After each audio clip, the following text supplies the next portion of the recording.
పరువంతా పక్కన పెట్టి కూలీల వేషం కట్టి అవమానాలెన్నో మోస్తూ అన్నీ చేస్తూ ఉన్నావా? జీవితమే జీతంతోటి తూకం వేస్తూ ఉన్నావా? ఎండమావి నీళ్ళ కోసం ఎడారిలోన వెదికావా?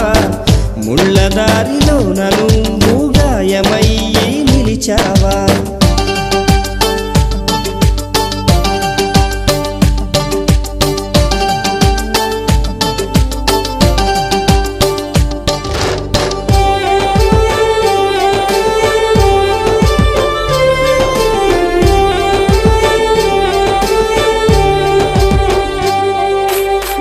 రక్తాన్నే పంచిన తల్లి, రాఖీని కట్టిన చెల్లి, నువ్వాడి పాడిన గల్లి చూస్తున్నది నీకై మళ్ళీ ఎదిగొచ్చి